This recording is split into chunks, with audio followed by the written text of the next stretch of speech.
C'est une semaine importante qui s'ouvre aux Nations Unies avec l'Assemblée générale, séquence où les États membres se retrouvent pour faire le point, s'exprimer lors d'allocutions officielles et travailler en coulisses sur les dossiers du moment. Le Proche-Orient sera dominé par l'Iran et ses livraisons de pétrole au Liban.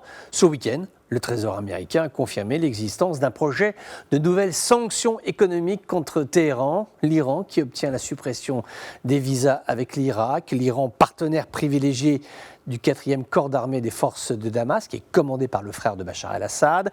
L'Iran qui mène campagne dans le monde arabe en rappelant que la révolution de 1979 était islamique, elle n'était pas seulement chiite. L'Iran qui pousse ses pions sur l'échiquier des relations internationales, qui est traversé de rumeurs depuis le 15 août dernier, jour de la chute de Kaboul, rumeur d'un départ des forces américaines basées en Syrie. La défaite afghane pourrait-elle préfigurer un retrait des 900 soldats américains stationnés en Syrie, force basée actuellement dans la région du Kurdistan, où sur le terrain, on note une recrudescence de contacts entre les Kurdes et les Russes qui sembleraient préparer un retrait américain. Les Russes travaillent en tout cas, ça c'est sûr, au rapprochement entre les FDS et Damas. La situation actuelle en fait est très particulière. Il y a trois dominantes.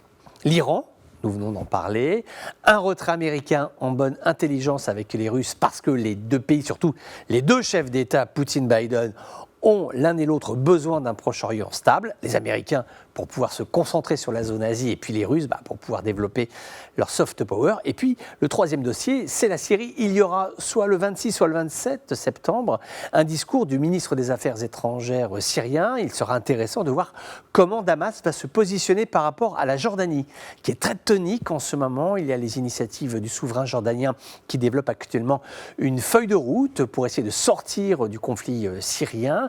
Des réunions techniques. Le ministre syrien des Affaires de la Défense s'est rendu à Amman ce week-end pour parler de la question de la sécurité des frontières. On sait que la Jordanie est très attentive au passage de migrants clandestins, au trafic de drogue également, et ça c'est important, à la réouverture de certains postes frontières entre les deux pays pour relancer le business et participer ainsi au désenclavement de la Syrie, même si les combats ne sont pas terminés. Tout ceci de façon très assumée, puisque l'aviation russe et l'armée syrienne opèrent depuis 2 mois une pression militaire accrue sur la province d'Idlib. Accrochage, bombardements, mouvements de population. La guerre se poursuit en Syrie ainsi que la diplomatie.